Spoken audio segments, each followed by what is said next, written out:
आरोग्य विभाग भरती 2026 10 जुलै 2026चे अधिकृत पत्र. ग्रुप सी अँड डी भरतीची मोठी अपडेट. नमस्कार मित्रांनो, मी शहबाज शेख आणि तुम्ही पाहत आहात MPW लर्निंग सेंटर. आजच्या व्हिडिओमध्ये आपण 10 जुलै 2026 रोजी आरोग्य सेवा आयुक्तालय पुणे यांनी सार्वजनिक आरोग्य विभागाला पाठवलेल्या अधिकृत पत्राबद्दल सविस्तर माहिती जाणून घेणार आहोत. या पत्रामध्ये नवीन भरतीबाबत कोणती माहिती दिली आहे, किती पदे रिक्त आहे, भरती कधी होऊ शकते आणि विद्यार्थ्यांनी पुढे काय तयारी करावी, या सर्व प्रश्नांची उत्तरे आपण या व्हिडिओमध्ये पाहणार आहोत. मित्रांनो, हे आहे महाराष्ट्र शासन आरोग्य सेवा आयुक्तालय पुणे यांचे पत्र. दिनांक 10/7/2026 हे पत्र आयोगाने पाठवलेलं आहे. राज्य शासनाला आरोग्य विभागाने हे पत्र जे आहे तर पाठवलेलं आहे. म्हणजे पुणेमध्ये जे कार्यालय आहे त्यांनी आरोग्य विभाग महाराष्ट्र शासनाला हे पत्र पाठवलेलं आहे की भरती करण्याबाबत. आता हे पूर्ण पत्र ह्याला आपण सविस्तर समजून घेऊ.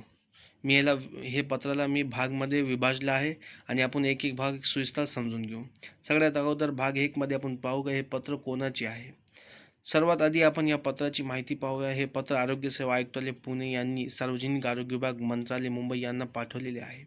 पत्राची तारीख आहे 10 जुलै 2026. या पत्राचा मुख्य विषय आहे गट क आणि ड संवर्गातील नवीन पदभरती प्रक्रिया आयोजित करण्याबाबत. आता भाग 2 2023 भरती काय झाले. 2023 भरतीमध्ये काय झाले. पत्रामध्ये सांगितले आहे की 2023 मध्ये एकूण 10,949 पदांची जाहिरात प्रसिद्ध करण्यात आली होती. त्यापैकी ग्रुप सी म्हणजे 6,046 पदे आणि ग्रुप डीचे होते 3,519 पदे, अशी एकूण 9,565 पदे भरली गेली आहेत. याचा अर्थ 2023ची भरती जवळपास पूर्ण झाली आहे. आता भाग 3. आता किती पदे रिक्त आहेत. आता सर्वात महत्त्वाचा मुद्दा पत्रामध्ये नमूद आहे की सध्या ग्रुप सी मध्ये 4,476 पदे आणि ग्रुप डी मध्ये 2,465 पदे, अशी एकूण 6,941 पदे रिक्त आहेत. म्हणून नवीन भरती प्रक्रिया सुरू करण्याचा प्रस्ताव शासनाकडे पाठवण्यात आला आहे. भाग 4. आणखी मोठी माहिती. यानंतर पत्रामध्ये आणखी एक महत्त्वाचा मुद्दा सांगितला आहे. सर्व कार्यक्रम प्रमुख आणि उपसंचालकाकडून नवीन माहिती मागवण्यात आली आहे.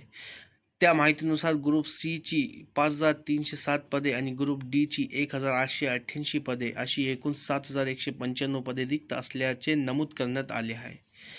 भाग 5. भरती लगेच सुरू होणार का, हा प्रश्न प्रत्येक विद्यार्थ्यांच्या मनात आहे. उत्तर असे आहे, अजून जाहिरात आलेली नाही. या पत्रामध्ये भरती प्रस्ताव पाठवण्यात आला आहे. म्हणजे भरतीची प्रक्रिया सुरू करण्यासाठी शासनाकडे मार्गदर्शन मागण्यात आले आहे. त्यामुळे विद्यार्थ्यांनी जाहिरातीची वाट पाहावी. आता भाग 6.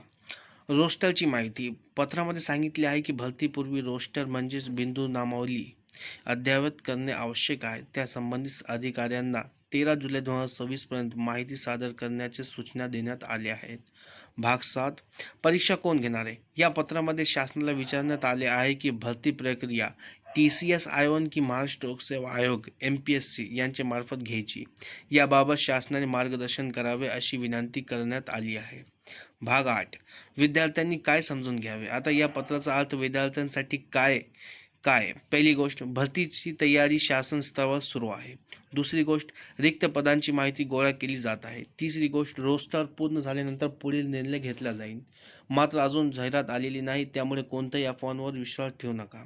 तर मित्रांनो, 10 जुलै 2026च्या अधिकृत पत्रामधून स्पष्ट होते की आरोग्य विभाग नवीन भरतीसाठी तयारी करत आहेत. मात्र अजून भरतीची जाहिरात आलेली नाही.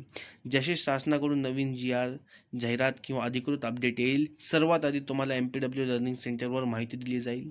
जर व्हिडिओ आवडला असेल तर लाईक करा, चॅनलला सबस्क्राईब करा आणि बेल आयकॉन नक्की दाबा. धन्यवाद. थँक्यू.